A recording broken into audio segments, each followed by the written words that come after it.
Welcome, ladies and gentlemen, to the Piranha Marketing Conference Call. I would like to introduce your hosts, Cameron Johnson and Joe Polish. Howdy, howdy. Who's on the line? Where are you calling from? What's your first name? From Utah. Is that Tim? Hey, Joe, good to hear your voice, buddy. You too, man. How are you? I can hardly wait to hear Cameron. That's why I'm here. Okay, no one's here to listen to me. Everyone's here. You know, actually, no one wanted to listen to Alex either, so we just decided to this would be me and Cameron, and I'm going to, let Cameron do the majority of the talking because this guy's amazing. All right, who else do we got calling? What's your name? Where are you calling from? This is Rich in St. It's Med. Hello, Rich. Yeah. Who else? Hi. Medwin. Edwin, okay. I think I heard that right. From Switzerland. Switzerland, wow. But I live in California, but I'm here right now. You're in Switzerland right now? Yeah.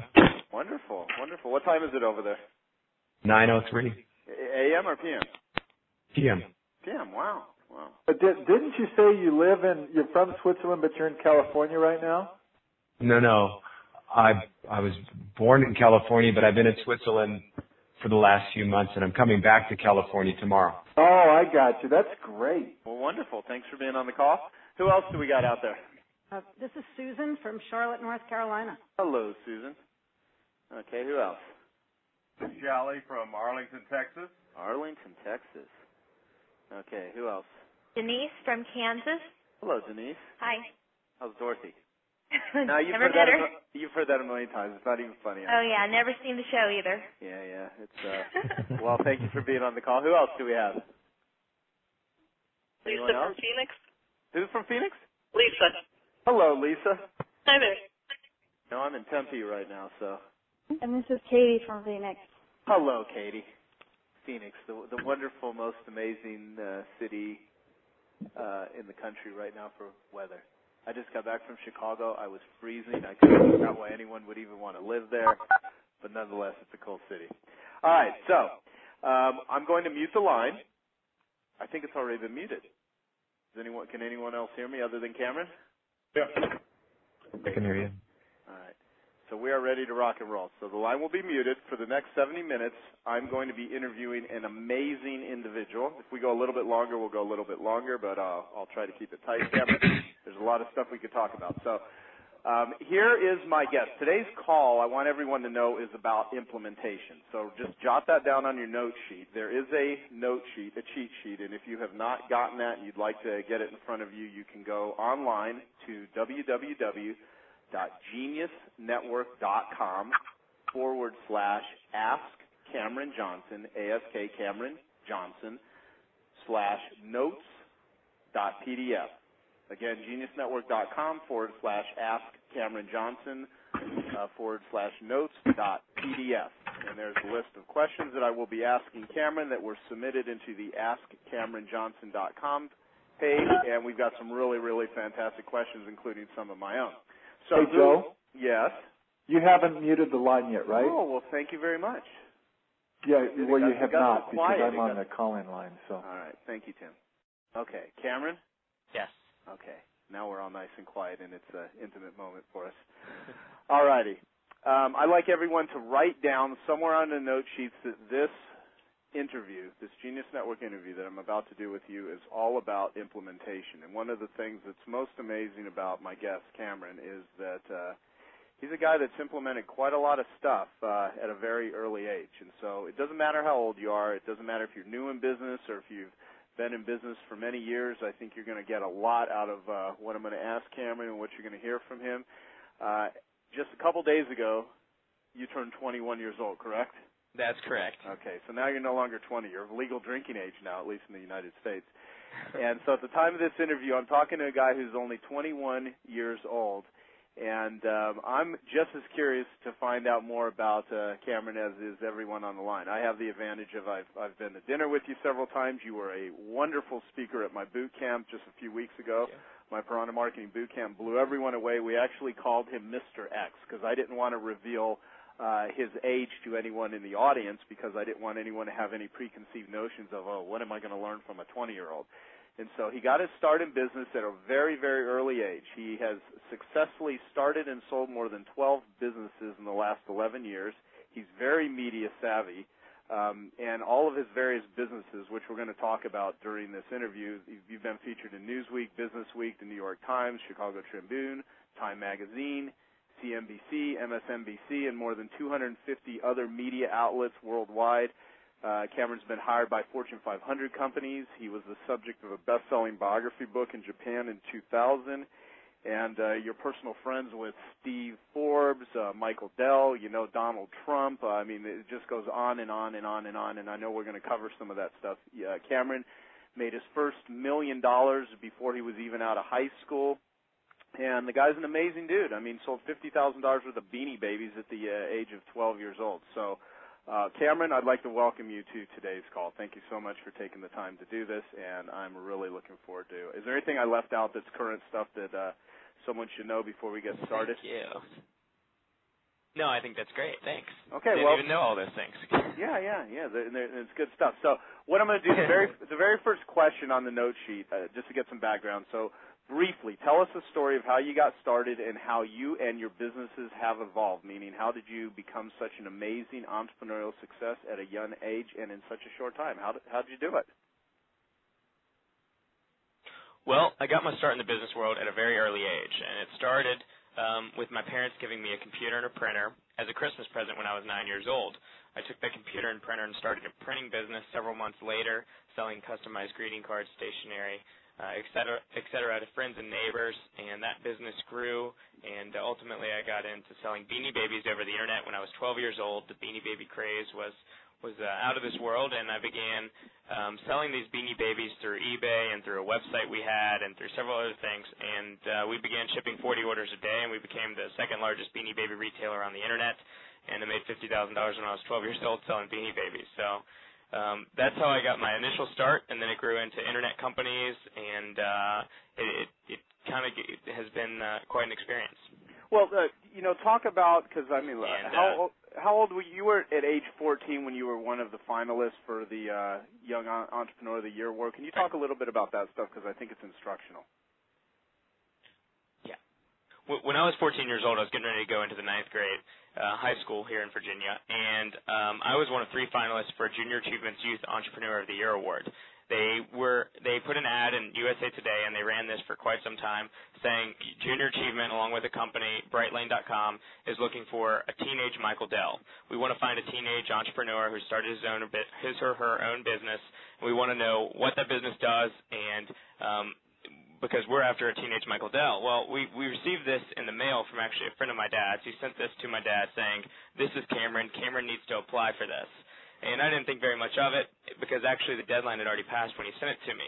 But I went ahead and sent in an application and received word from Junior Achievement several weeks later that I was one of 3 finalists out of over 100,000 applicants. And we took that nomination, and I flew to Atlanta, Georgia, where the winner was going to be announced. And I met the other 2 entrepreneurs, both of whom were 16 years old at the time. So I was 14. The other 2 were 16. I did not win the award. However, I did end up hiring the winner to work for me in a new Internet company that I was getting ready to start. So he worked for me, and we developed an Internet company called surfingprizes.com, which was an online advertising company that marketed ads to customers around the world that wanted to receive ads in exchange for being paid to look at them. We developed a software program that would sit on top of the customer screen and would rotate advertisements while you surf the web. Companies like Amazon.com and a number of different Internet companies at the time were paying us to advertise to our members, and, of course, we would share a percentage of that revenue with our members. And we grew to have 180,000 customers from 60 different countries, and ultimately we grew when I was 15 years old to be displaying 15 million ads a day, which at the time was $15,000 a day in daily revenue. And that was all when I was 15 years old. I was in high school, and a Japanese company actually read a story about me in the Nikkei, which is the Japanese equivalent of the Wall Street Journal, and he contacted me and offered me a position as an advisory board member to his company, Future Kids of Japan. And Future Kids, based in Tokyo, what they do is they offer computer services and training and that sort of thing to teenagers, and because at the time, as technologically advanced as Japan is, 6 years ago when I was 15, they did not have computers or the Internet access in schools or in homes. So teenagers, there was no way they could learn about computers or the Internet without going to one of these schools called Future Kids. And they would go to these schools and they would take computer classes. And I actually flew to Japan several times as a spokesperson and a board member for this company. And then when I was 15, I was approached in Japan by a best-selling Japanese author who wanted to write a biography book on my life. Of course, I agreed and went back several months later for a book tour, a 6-city book tour across the country, and it went to number 4 on their bestsellers list in Japan. And that's kind of how I all got started, was that one nomination when I was 14. I met these other 2 very bright entrepreneurs, ended up hiring the winner, and we did great things. We ended up selling the company, or actually closing the company and selling the company's assets because we were in high school and he was getting ready to leave for college to go to Harvard. And we had so much on our plate that we decided it'd be best to sell the business. So that's what we did. Well, obviously we know each other, and I consider you a very personable guy and stuff. I mean, did you at any point in time during all of this happening at such a young age, did you feel kind of weird or like different from people your same age, or was this just it just seemed normal to you to be doing all this stuff? Well, it did seem normal to me, but the reason why it felt so normal was because everything was moving so fast and everything happened so fast. 1 week I would get an email from someone that wanted me to be an advisory board member for his company in Tokyo, and 2 weeks later I get plane tickets to go to Tokyo. There was really no time to even think about or comprehend what was going on. We get to Tokyo, my dad and I, because I was a minor, I couldn't even travel by myself. We get off the plane, we're hounded by the Japanese media because this company had built up the media attention so large in Japan that there were a dozen TV cameras and newspaper reporters and everything right when we got off the plane at the airport. And then we started doing interviews. I started doing interviews right away in Japan and doing press conferences and giving speeches, and all of this was just thrown at me. I had no training. I had no business. I've still never taken a business class to this day. I took a couple in college, but I mean, everything happened so fast that it was I really never had the chance to comprehend it or look at it from an outsider's point of view and say, wow, I didn't even know this was all taking place, because it was just, I was living it and not really getting the chance to see it from an outsider's point of view. That is very funny. Well, I think within all of that is the essence of something very special that I want to get at, so let me go to the next question, which is about risk. There's a lot of personal things I like asking you, but I also want to make sure that we cover the topics that seem to be most interesting to people. Many people, that submitted questions actually, had the advantage of seeing you speak at my boot camp, so they kind of got a little bit of background on you. But, what's your definition of risk-taking? Why is it important, and what guidelines do you follow when evaluating or taking a risk? Because certainly you are a big risk-taker. Well, I got my start taking risks at a very early age, and I got my start when I had very little to lose.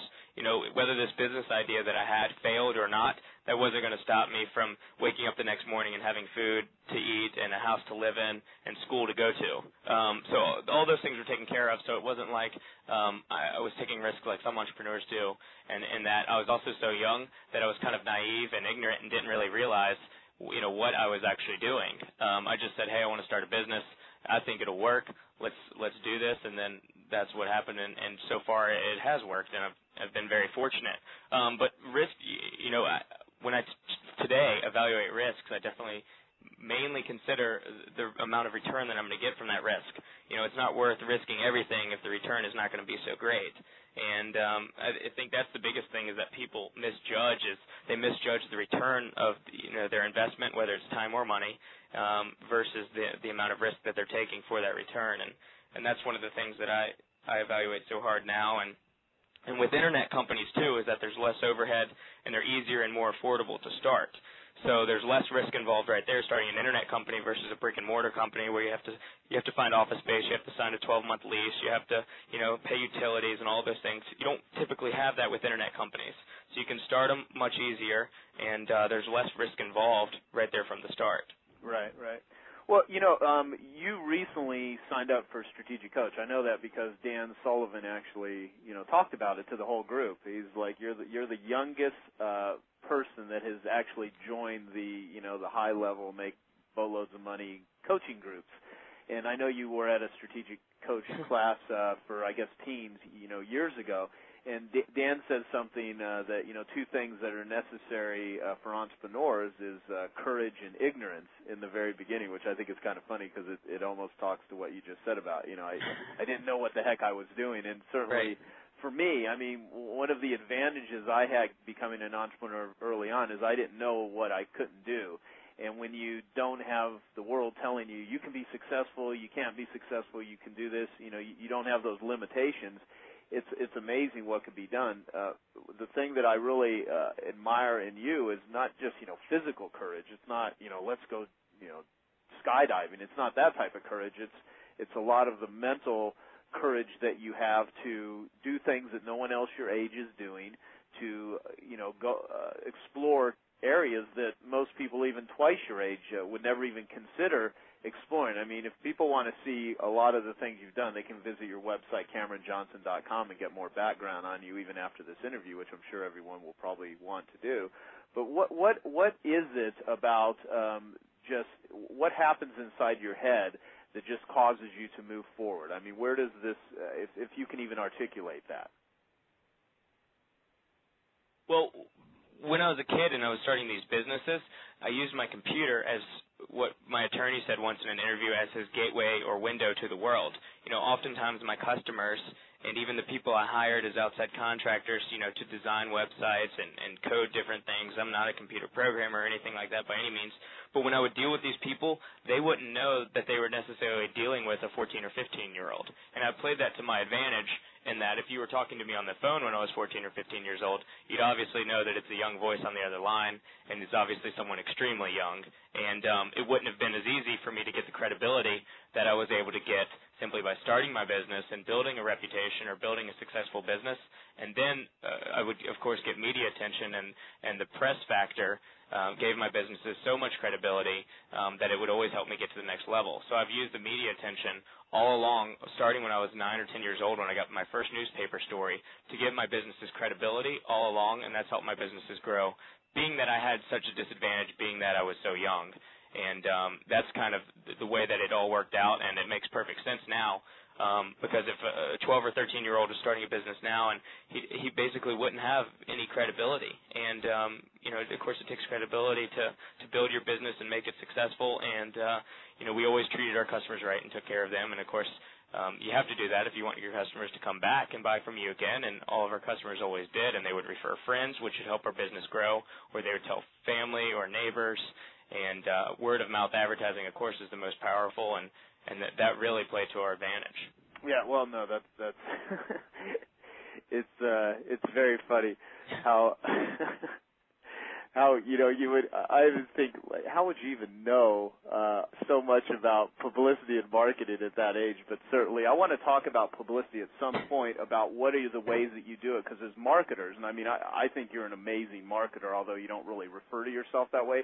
Just because as marketers, we manufacture our own credibility. If you don't have any credibility, you take all the tools in your toolbox and you assemble it in a way so you can do that. And, I mean, you are absolutely fantastic at leveraging all of the media that you've gotten, all the TV, the magazines, everything, and you keep parlaying it into one thing after the other after the other. I mean, to fast forward 10 years from now, I cannot wait to see what actually happens in your life. Well, prioritizing all of it. Let's go to question 3. Goal prioritization and time management. Is there a goal prioritization or time management process you use to, you know, make maximum progress and get the greatest results? How do you do it? Well, goals are really important. I always set goals for whether it's business or whether it's personal or anything in between. I think goals are important. You have to set a goal. You have to make it, you know, attainable. You can't set a goal to be, you know, bigger than Microsoft and expect it to happen in 12 months. It's certainly possible, but it would take a lot more time than that. So you have to set realistic goals and goals that you can reach. And I've always tried to do that, and I've always done that. And time management has been quite a task, and I had to learn that at a very early age. They don't teach time management in schools, and they don't really teach goal prioritization either in schools. But I was managing my businesses. I was managing sports. I was managing school or college. I was managing, you know, personal life, friends, a girlfriend. I was traveling. All those things I had to manage, and the only way that it could have been done was to learn it at a very early age, and I did. I would read books when I was 12 years old on some of the most successful entrepreneurs. You know, Michael Dell, how he got his start, Donald Trump, Bill Gates, all of those people. I would read their biographies, and they would always speak on time management and setting goals. And you have to do that in order to be successful. And, today I have a calendar, a PDA that has every single thing that I need to get done. And I certainly try to stick by that. I live by it, actually, and that's really helped me more than anything. And what that also does is it lets me control my life and not let my businesses control my life or anything else. Certainly, a lot of time goes into my businesses, and it did in high school and everywhere else in between. But I never let it control my life. A personal life and a girlfriend and sports were always so important to me. I played soccer for 13 years. Growing up, and played other sports too, and living a normal life was just as important as trying to run a successful business and grow a business and to make money. My parents got me interested in making money when I was 10 years old. A year after they'd given me the computer and printer, they set me up with my own checking account, and that was so that I could, when I got checks and other things from my customers, that I could deposit them and I could learn to manage my money. So I had to have a checking account. I got a checking account, and one of my goals was to get more money in that checking account. And I started a Roth IRA retirement when I was 12 years old, and started investing in the stock market when I was 12 or 13 years old. And that's what I've just grown up that way. And I've got in the business world, and I learned to work hard and everything like that at a very, very early age. So. Wow. Well, I think I was like playing the video games Pac-Man and Asteroids during some of those time periods that you were reading business books. That's good. Well, let's go to question number 4, positive outlook. The world of business can be full of hard knocks and trying times. How have you overcome this, and how do you stay motivated, overcome doubts, and continue to expand your vision, which, i.e., I would say, how do you deal with failures and setbacks? Well, starting young and with nothing to lose, it helped me more than anything, probably. I knew I didn't have anything to lose because if this business idea didn't work, I wasn't investing that much because when I was 9 or 10 years old, I obviously didn't have anything to invest. So when I started a printing company, the only thing I had to start with was the paper that came with my printer and the cartridges, and that's what got me started. And then I would begin saving money and all of those things to invest in larger businesses down the road. But having no fear or being ignorant and not knowing that there are downsides to starting this business helped me get started in the business world. And the doubts that I've had to overcome are basically today, with competition and other things in my business. But it's very important to be confident and be confident in that you can be better than your competition. You can treat your customers better. You can offer them a better service or product for less money, all those things. And that has helped me, I guess, every day try to be more competitive in the business world and to give me the confidence that I need and the motivation I need to stay motivated to try and be better than my competitors and to grow my business to be larger and more successful. So all those things are my driving factor. I want to be the best, and that's my driving factor, and that's how I stay motivated all the time. Of course, there are days that I roll over in bed and say I don't want to get up, but 2 minutes later I'm out of bed and I'm ready to go and I'm ready to work extremely hard to meet my goals. All right, wonderful. Well, you've made a lot of your money on the internet, and that was kind of where you got started. And so a lot of people are curious to kind of know what you do. So I'm going to ask you a couple of web-related internet things. So question number 5 on our cheat sheet is website activity. What's the best way offline to get people to go to your website? And what's the best way online to get people to your site, organic listings or paid listings, et cetera? And then how do you keep them coming back? Because I know you not only have sold things online, but you've created relationships with people that buy from you over and over. So what are your best offline and online ways to get people to go to the web? Well, there are a lot of different, obviously, unlimited ways to get people offline. And today I think we're seeing more companies trying to market their business or their online business offline, trying to get people to find their web address, whether they have magnets on their car or whether they have flyers that they pass out, on college campuses. If you have a product or service or website that markets to college students, you're obviously going to get college students to pass out flyers on college campuses and that type of thing. I see it all the time, and more businesses have website addresses on the back of their car or the back of their employees' cars or even on the back of their customers' cars. They'll give a customer maybe a discount or send them a magnet simply in the mail, and that customer will smack it on the back of their car, and you've got driving around advertisements for your business. So all those things happen. I see them happen all the time. And in terms of online, how you get customers to your business, I think paid listings are very effective, and of course search engine optimization is more and more popular, and it's almost a necessity to any new business that you're starting on the internet. You can put up the greatest website in the world or have the greatest product, but it doesn't matter if you can't get any customers to find your website or find your product, and more importantly, buy your product. So I think paid listings are very important, and search engine optimization is just as important. And how do you keep customers coming back? Well, there are a number of different ways. You can have a mailing list, emailing list. You always want to update your website. If you have a news-oriented site, you of course want frequent updates every day. Get people in the habit of visiting your website. Remind your customers to bookmark your website. They have links that you can just click on your website that says click here to bookmark our site, and it'll automatically add it to your customers or visitors' favorites. You want to keep your name in front of them. So you want to get their email address so you can contact them again. You want to get them to bookmark your site so they come to your site more often. And to your customers that have bought from you before, you want to offer them a discount for referring friends. Referrals are very powerful, and most likely, they're going to sign up if they hear from a friend a validation for your product or how much you love or enjoy or use that product or website. They're going to check it out. And, referrals are very important. And, of course, affiliate programs are very important, too, today.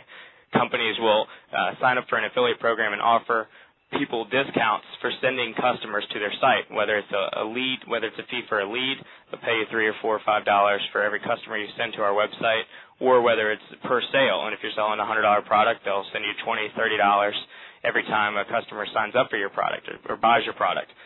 So affiliate program marketing is very effective, and you always want to update your website and mailing lists and all those things. Well, so there are a couple different ways. Of course, they're unlimited. No, sorry, didn't mean to interrupt. I didn't even. No, of course there are thousands of ways, yeah. Well, you're kind of covering some stuff on question 6. Where if there's any other things to add to it, what I do want to do though, tell the listeners kind of what you're doing currently, because I think some people may not know. Talk a little bit about the dealership that you're running and all of that, because I think a lot of people may not be aware of that. In spite of how much you know and do on the internet, that you also are heavily involved in, a retail business. Well, most entrepreneurs become entrepreneurs because they get tired of working for someone else, or they get tired of the 9 to 5, or they get tired of numerous different things. I actually am the reverse of that. I was an entrepreneur first, and now I work for someone else, and I'm in the retail world. I'm the general sales manager, and I run a Ford dealership, a fairly large Ford dealership in Virginia that was actually started by my great-grandfather.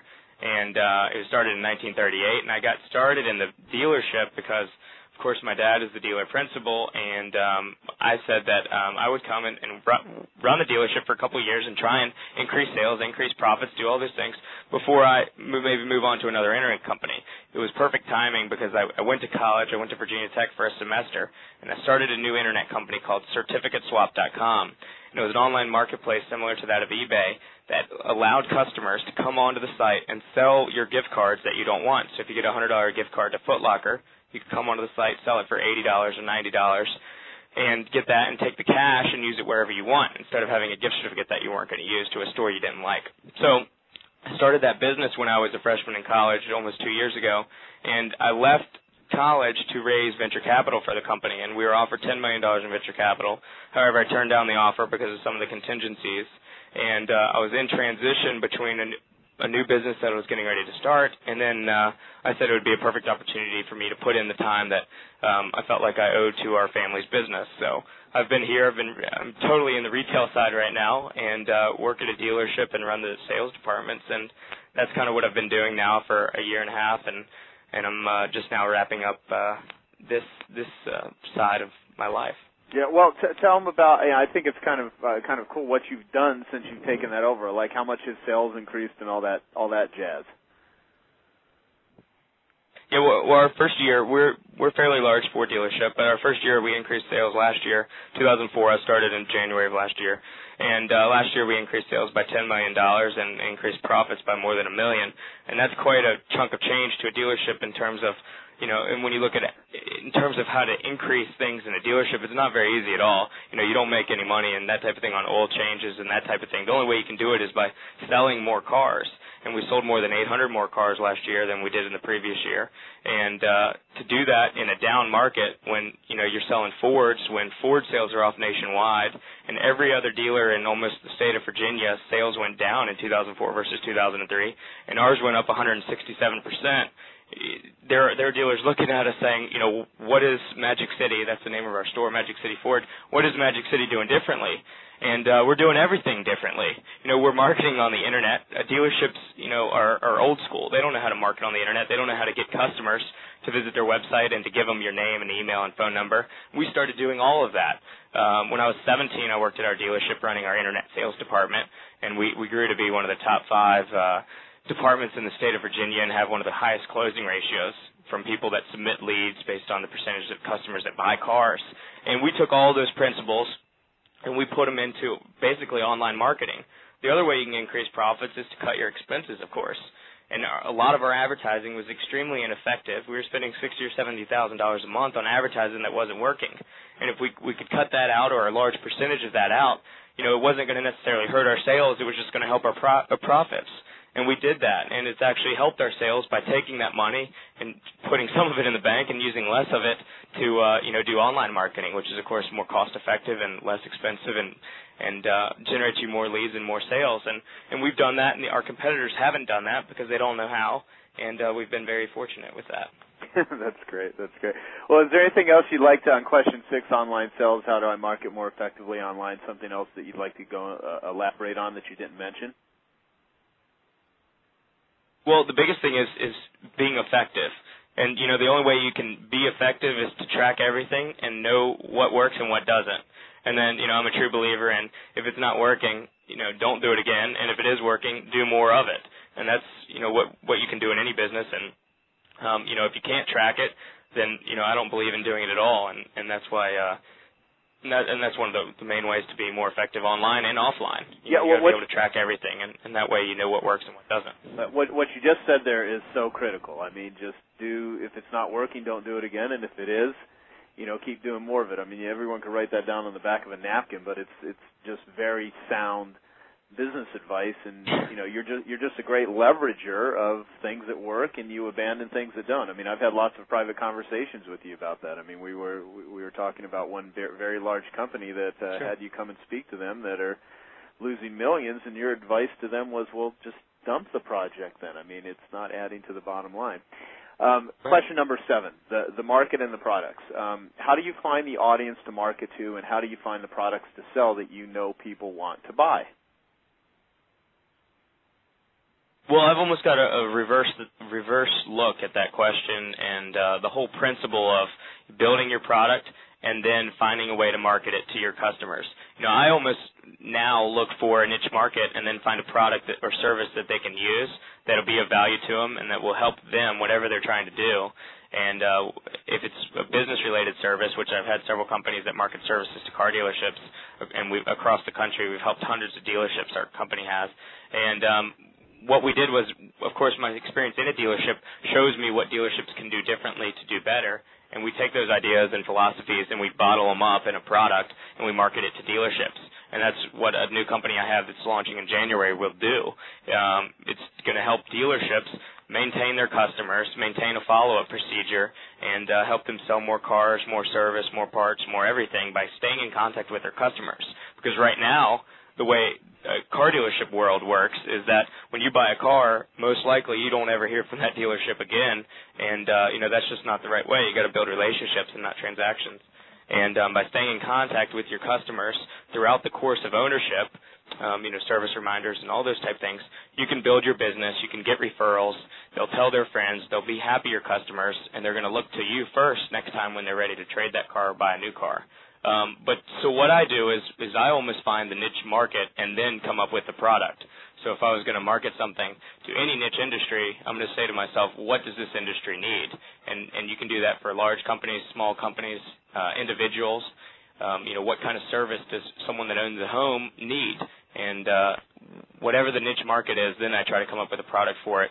Whereas back when I was a kid, I would do everything the reverse of that. I would find Beanie Babies, and of course it was a craze, so I could just put them on the internet and my customers would come to me. But if you don't have something that's the hot craze, whether it be that or when it was the Tickle Me Elmo Christmas doll or the Furbies or all those different things, then you have to go out and get your customers. And I'd like to choose niche industries and find out what they can need and what can help them do their job better, and that's what we do now.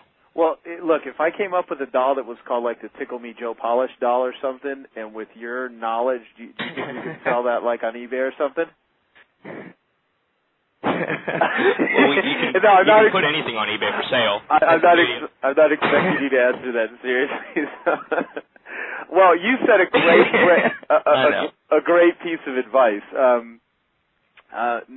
Find the niche first, find the market first, and then offer a product or a service to that particular market, which is, as much as all good marketers preach that, it is one of those things that people, they fall in love with products and then they try to figure out all these bizarre ways to try to sell them. And really the truth is, if you don't have somebody that is interested and wants what it is you're selling, it doesn't matter how great the product is. It goes back to the saying, which I've repeated to myself and to my clients over and over again, any fool could make soap. It takes a genius to know how to sell it. So, the process is find someone that wants to buy something, because finding a product or service to provide to a starving crowd is easy once you've identified the starving crowd.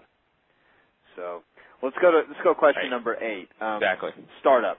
It's funny, we got a time delay too on when I ask you questions and actually when you respond to it. So I think it must be the conference thing. But nonetheless, question 8. If you are, and let me mention this. I did not mention it to anyone that joined the call late, and you're wondering what is the call sheet that we have.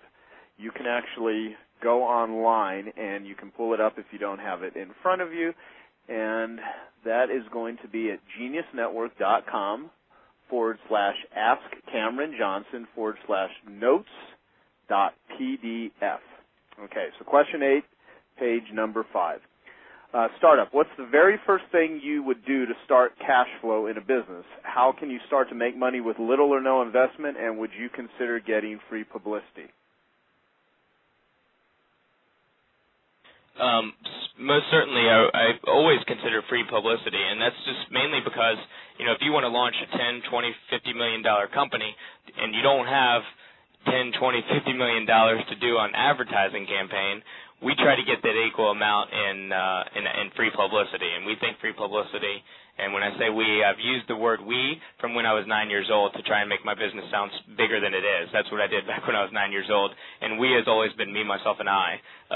So free publicity helps me grow my business, so I always use free publicity, and you can use it in whatever type of business you have. You can get publicity, free publicity, whether it doesn't have to be mainstream newspaper like the New York Times or People magazine. It can be something as small as an online publication that goes out to the customers that are of the same target market as what your product is targeting. So free publicity is simply an advertisement or validation for your product or service, and it can be anything as small as a 300-customer newsletter on the Internet, and that's going to help generate you sales and hopefully make you some money. Now, how can you start cash flow in a business with little or no investment? Well, that's extremely hard. Every business starts off small, and the smaller your investment, the smaller your company is going to start off. But I like it that way. I like to put the least amount of money in as possible. So that way, you obviously are taking less risk, but hopefully you can grow the business and you can see the results of the company, and then you know how to grow your business and expand it based on how much money you can put into it down the road to grow it quicker. Now, there's several different ways you can do that. You can, if you have a recurring service or product, you can offer a discount for maybe prepayment. That just helps your cash flow and gets your money in the bank up front. The other way is if you don't have a recurring purchase, whether it's monthly, quarterly, twice a year, annually, whatever, try and find a way to do that with your product or service. You can get your customers coming back because it automatically is going to sell them that product or service every single month or every single quarter. If you have a quarterly newsletter, you can get them buying it every quarter automatically instead of having to visit your website every 3 months to remember to do that. So there are a lot of different ways to do it. You can use charity events, of course, for free publicity. And there's so many different ways you can use. We've always been able to do it because of my age, and we just throw that out there saying teenager starts business and try and get some publicity. It's, of course, a lot harder for me to do that now, being that I'm older, but nevertheless, publicity is key because publicity is free, and, of course, it helps cash flow because it helps you market your business and gets your business in front of, hopefully, your prospective buyers. Yeah, now you've really got this age working against you. I mean, at the ripe old age of 21, I mean, it's going to be hard for you to parlay. Levy, you know what's really kind of funny about just talking this subject. We're going to also go the next question, number 9, about brand new businesses, kind of ties into this one. I recently went to I was a speaker at a big internet marketing conference in Los Angeles, and there was a friend that I had over there that met me over there that was contemplating investing. This is a person that has no marketing experience and was contemplating investing in not contemplating, was deciding, was she going to invest in a coffee shop franchise or a haircutting franchise? And those were her options. She's going to go invest in a franchise and has an investor who's going to give her money to start one of these franchises. And the franchises were $250,000 for one and $350,000 investment for the other. And I'm sitting there going, my God, just to put up that type of money to not even know this other world of how you put things together. I mean, like an interview like this, which I will recommend that she listen to after we've done it, but hopefully it'll seep in, is just some of the ways that people will go ahead and start things not having any understanding of how to use wit and talent and marketing versus just throwing money at something and hoping that that's going to parlay into more money. It just amazes me. Question number 9, brand new business. I don't have a list or any contacts. How do I start my business? So if someone's just brand new, what would be your advice to them? Well, you can try and find companies that market to the same target audience and offer, a partnership or a percentage of sales, a discount, a referral program, that type of thing, and try and benefit off what they've already been doing for 4 or 5 years is building a customer database. And you can be a brand new business and, try and do the same thing and, of course, offer them a percentage of what you get, a kickback or a per lead or however you want to do it, or just pay to advertise in their newsletter. If they have a newsletter, it might be more effective for you to simply pay to advertise in their newsletter so that you can try and get their customers. The other way is, of course, referral programs that we talked about earlier, trying to get people to send you customers and send you business, and then, of course, you pay them for that. And that's more effective than just straight-up advertising, I think, especially offline. And another way to get contacts is to offer something free. Offer a free newsletter or a free e-zine or something of the sort to try and get that customer's information and to get that customer to feel comfortable giving you their name and email. And once you have their contact information, whether you're a brick-and-mortar business or do services for anybody offline, you can try and get their information and offer something for free, and then, of course, you try and sell them something later. So that's so effective and so commonly used, and it's so perfected that you offer the customer a free, just like when Baskin-Robbins does free ice cream for one day.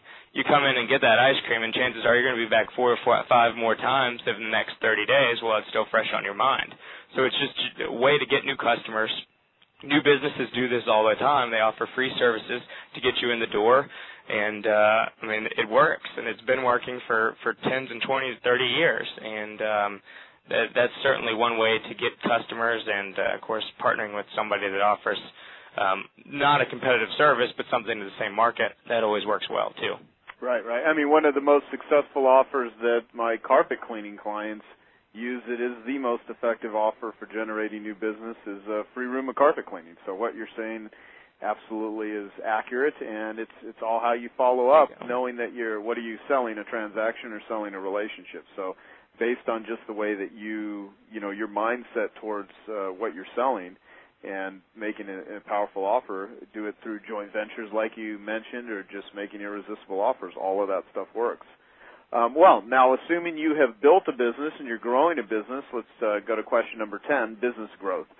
A lot of people ask, how do I grow from one person to a team? How do I find good employees and keep them motivated? Well, that's the hard task that every business faces, whether you're a Fortune 500 company or whether you're a small business or anything in between. Finding good employees is one of the hardest things about running your own business. And the smaller your business is, often the less headaches you have.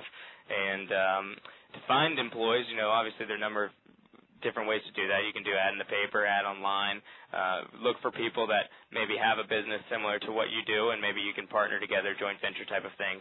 But once you have employees, I'll also look at, when we hire an employee here at the dealership, they might be a bad employee the day they start, but how can we make them good employees, or how can we motivate the person that's not motivated? And there are a number of ways you can do that. You can do it with sales incentives.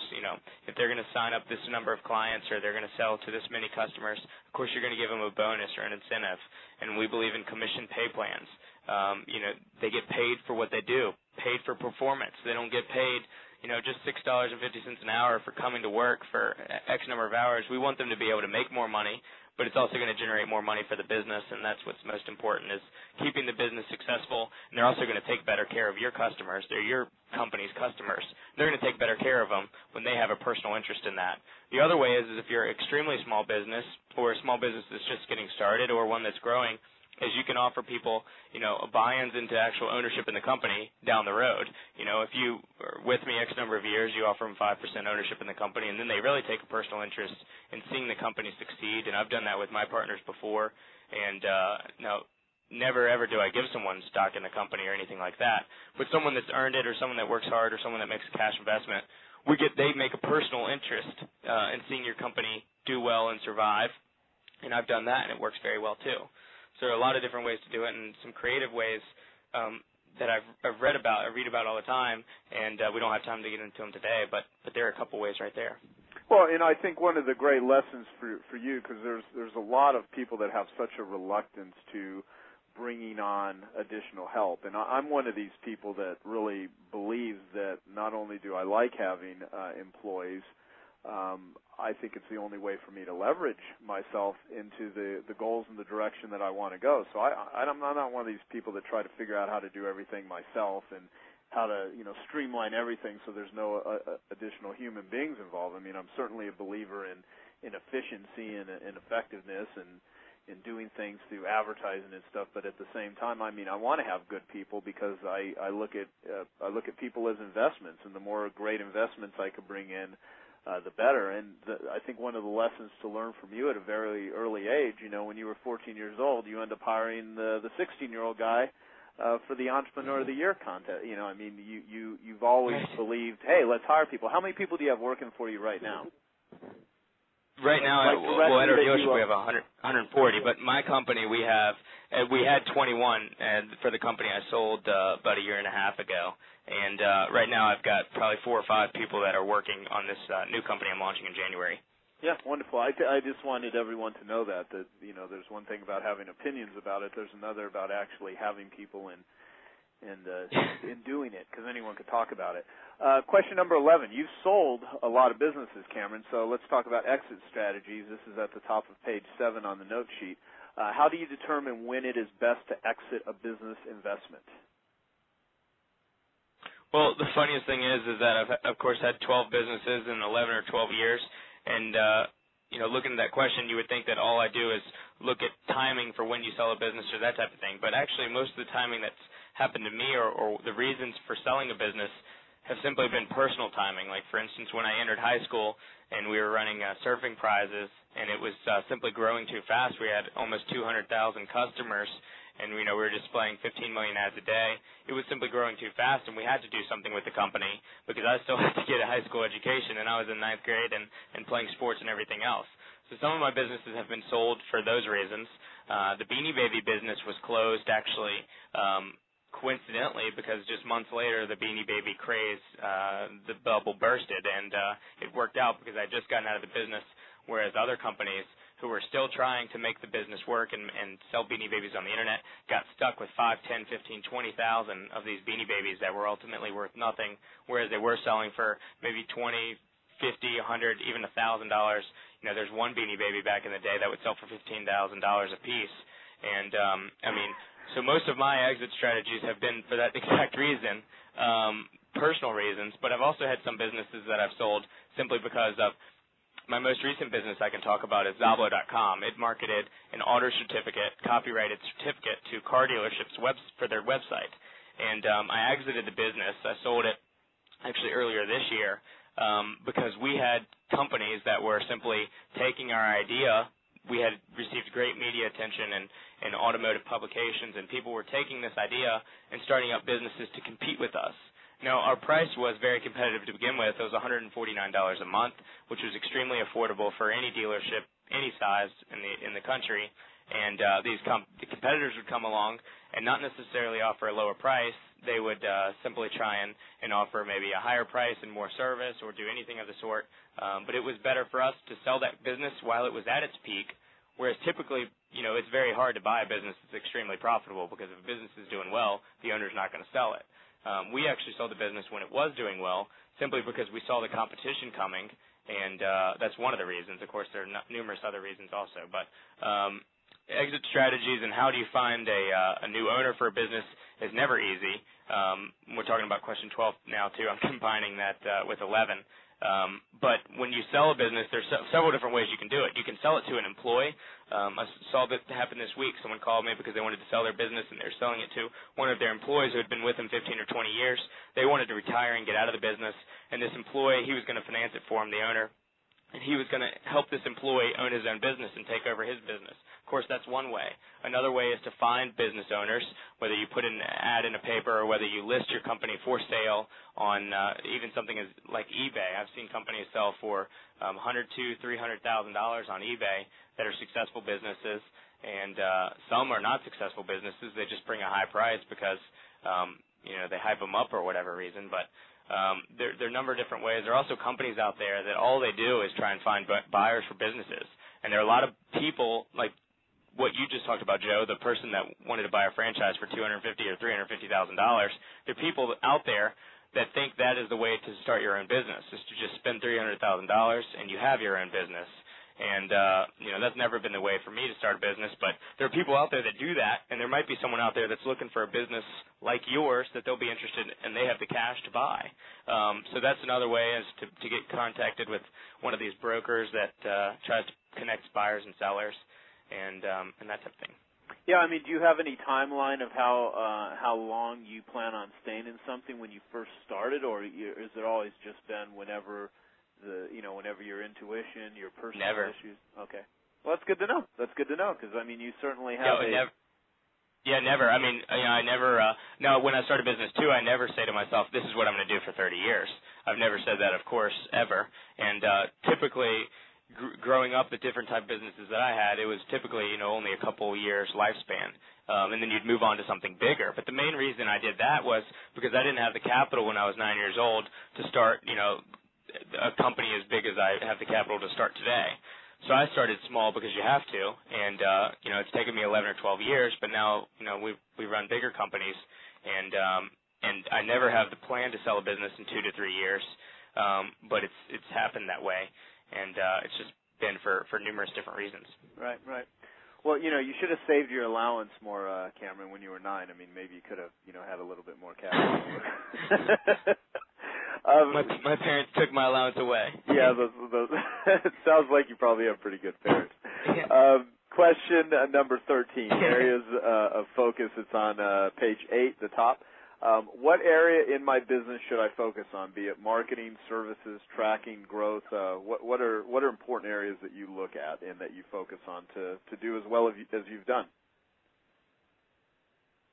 Well, when you're a one-man show or you're an entrepreneur, you have to focus on all those things. When you're the CEO, you still have to focus on all those things, and you have to have the knowledge about each of those different aspects of your business. Certainly when your business grows, you have to have people that are experts in that field as well, but you still have to know what works and what doesn't, and monitor everything. But when you're a small business starting out, you have to be experienced in all those things, and that's why when I was a kid, I would read books on marketing, I would read books on marketing services, I would read books on all those things, how to grow my business, how to take my business to the next level, all those different things, and that kind of education, if you will, helped me learn more about each of those fields, whereas I wouldn't have known that otherwise at that age. And I also just would watch companies, and I would read Business Week magazine and other business magazines to try and learn that and see what companies do right and what companies do wrong. Because a lot of companies, grow too quickly, or they're so large that their CEO and their entire management team doesn't have any kind of handle on those four aspects, and those are four very important things that are very expensive in terms of your monthly expenses, and also can cost you a lot of money and potential profit. Right. Well, from my observation and from knowing you, I think one of the key talents that you have is, everyone listening to this interview right now really is in the process of learning. I mean, somebody wouldn't be, paying attention to this if they weren't wanting to, educate themselves in some ways. I mean, that's why I do my Genius Network interviews. And one of the things that you do is you read, you go to seminars. I mean, the way that I met you was through my friend Richard Rossi. He invited you to come to a, brainstorm session for his, currently $70 million a year company that he runs, where, you get a bunch of bright people, small group. I mean, we probably had, 10 to 12 of us were in a room for 2 days just brainstorming with Richard. So you're a person that continually is always learning, always educating themselves. And I think, under areas of focus, question number 13, there's a big difference between people doing certain things versus learning how to do things effectively. I mean, you can say, well, let's focus on marketing, let's focus on services, let's focus on tracking, let's focus on growth. And one of the ways that I define that for myself from listening to you is, if I don't know how to market, then one of the things that I need to focus on is learning how to market, because just going out and marketing, what the heck does that actually mean? And so I think so many entrepreneurs, you just look at where do you need capabilities with all the different hats that you could wear, and, what has Cameron done to actually become effective at these, and you take the time to learn. I mean, you read Business Week magazines, you go to seminars, you always talking to people that are, smarter than you, and you hire them whenever you have the opportunity. So I think education for you has been one of the keys to your success. I mean, of course, I'm defining this for you. I hope you agree with what I'm saying. That's just my observation. So is that accurate, or? Sure. Okay. Oh, I think it's totally accurate, and that they don't teach these things in schools, and I've tried to teach myself all along, and that's what I've done. And I listen to your CDs, Genius Network interviews, and I listen to everything. And whenever before I start my car, I make sure there's a CD in there for me to listen to that I can learn something from. Yeah, that's great. That's great. Okay, question 14: success versus failure. I love these types of questions. What are some important differences between a company that will be hugely successful and a company that will fail? Well, there's often a fine line between what's successful and what fails, and typically, even a company that fails, the reason why they're failing is obviously because their expenses exceed their sales or their profits. And the way you grow a successful business is that you don't let your expenses get out of control. You watch everything to the penny, and you try and increase sales and increase profits with the least amount of effort or the least amount of investment in, advertising and that sort of thing. So successful companies obviously have great sales and great profits and strong revenues, and they have less expenses. So often you can look at a failed company, and they could have done just a few things differently, and they could have been a successful company. So there's a very fine line there. And obviously, success versus failure is a company that makes money versus one that doesn't. And there are a lot of companies today that are losing a lot of money, and it's simply for very, very, very basic reasons. And with a little common sense, they could be doing better. You look at the airline industry today. Of course, they got pensions and healthcare and everything else breaking them because they have so many employees. But they also, every time I get on a plane, it's full. And I don't understand how, Delta and all these airlines are losing $5 billion or more, and it's simply because their expenses are way out of whack, and they were growing too quickly, and they just didn't watch their expenses, and now they're drowning. So it's happening all the time, but I really truly believe that there's a very fine line between success and failure, and what a company does that's successful and what a company does that fails is simply watching their expenses and watching their profits and trying to take a personal interest in all of those things. Yeah. No, you're right. You could always be right on the edge. I mean, a few wrong steps could bury you, and a few right steps could make you extraordinarily wealthy. So it makes sense to pay attention. Okay, the very last question, the bonus, the future. This is where you get to talk about when you're going to be president and all that stuff. Now, Cameron, where will your entrepreneurial future take you, and what are some of the big opportunities that you see in the future, not only for yourself but also for everyone listening? Well, there are a lot of opportunities. The Internet has taken a total 180 from where it was 4 or 5 years ago. 4 or 5 years ago, in order to make money on the Internet, the only thing you had to do was put up a website and put ads on it and get a lot of traffic. Today, that's totally different because online advertising is not what it was before, and chances are it'll never be where it was 4 or 5 years ago. Now, with that being said, the future of opportunities are paid subscriptions on the Internet, value-based services sold over the Internet. Microsoft announced 2 weeks ago that they're going to build more and more software programs that are simply done over the Internet, and they're done instead of packaged in a CD and sold at your local computer store. All of this is changing, and the biggest opportunities are going to be whether you market an online portal, whether you market something, an e-zine where people pay $5 a month to receive an email, or $20 a month to receive your newsletter with marketing tips or sales tips, or how to run your business better, or if it's individuals, how to manage time management, or how to raise your kids a certain way, or all those different things. That is kind of what's changing on the Internet, in that people are going from free-based services where they would make money on their advertisements.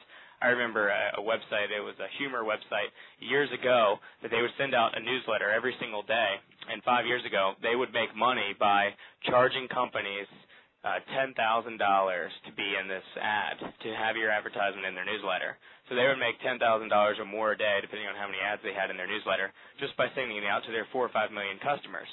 Well, that's all changed now, too, and their business model has changed in that the subscribers now pay to receive their daily newsletter instead of companies paying those big bucks to advertise in them. So that's changed, and that's one example. And me personally, where will my entrepreneurial path take me?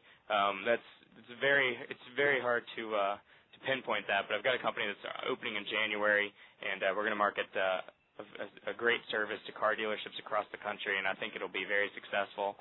And I've got that on my plate, and I've got a number of other things. I've got a book coming out next year that I'm very excited about, that's being co-written or ghostwritten by John David Mann, who has several books out now, and got a lot of irons in the fire, and I hope everything works out to the best. I'm sure it will, and of course I'm going to tie you up in a few other joint venture deals with myself so that we can do some great things, and assuming you don't screw it up or whatever, and find some girlfriend that you decide to off and give up this little entrepreneurial bug that you got in you. Is there any famous last I don't think that's going to happen. No, I'm joking with you. Is there any famous last words or anything that you'd like to leave the listener with? Because, I mean, what you do, Cameron, you inspire a lot of people. And so anything that you would like to leave the listener with, and then please give out your contact info so that people can follow what it is that you do. I mean, my belief in you is that, 5, 10, 15, 20 years from now, I think you're going to massively transform a lot of the entrepreneurial landscape, and I think you will affect not only thousands, but I really think that in the long run, you'll affect millions of people. And so anything you'd like to say to the listeners, and how do they keep track of you, give out websites or anything you think people should look at? Sure. Well, we'll take calculated risks. There's a difference between taking risk and taking calculated risks. And I like to take calculated risks. I'll take calculated risks any day of the week. And I do my research. I research my competition. More importantly, I research my customer to know what they need to buy, or what their service that they'd like to have, or any of those things. So you have to do all that. I always say, know your competition better than they know themselves. and I truly mean that. I mean, I buy my competitors' products and services before I even think about starting a business to compete with them. So I know that I can make my product or service better, offer it cheaper to the customer, and that's the easiest way to get their customers is to offer a better product for less money. So all those things, you can read about me on my website, which has not been updated in probably 6 months or more. It's www.cameronjohnson.com. It's getting ready to be totally redesigned by one of my developers, and that'll be out in a couple weeks. And it'll have a lot more information on there, a lot more news articles, a lot more everything. So I'm excited about that. And 2006 is going to be a great year. I think it's going to be a great year for the economy, too. And it's never been a better time to start a business. And of course, those are famous words, but nevertheless, I think next year is going to be a good year despite everything that the economy's been through this year. Yeah, excellent. Well, also at the very end of the note sheet, it says, learn the full story on how you can see Cameron Johnson, Joe Polish, and Alex Mandossian from the comfort of your own living room. Just visit www.bootcamp2005.com/last chance. And so, Cameron, you are one of my speakers at this year's boot camp. So if anyone would actually like to get you on DVD, they can go ahead and read the sales letter. And also, everyone would probably find that sales letter quite amusing. It's just one of the ways that we actually market it. It wasn't even written by me. It was written by Tony, who works for me. So if anyone wants to take a peek at that, go ahead and do that. And please give me your feedback on what you felt of this interview with Cameron, because if you liked him, I will certainly invite you back for another interview. And I think it would always be fascinating just on a regular basis to kind of check in with you and see what you're doing. And so thank you very much, Cameron, for taking the time to do the interview. And I'm going to unmute the line and ask if everyone liked what they heard from Cameron. So, did everyone like the call? It's great. Yes. Awesome. Well, hey, you need some more excitement out there. So everybody, have an absolutely wonderful day. Give us your feedback on this, and we wish you the very best. And as we say at Piranha Marketing, eat your competition alive. Have a great day. Take care. Wonderful.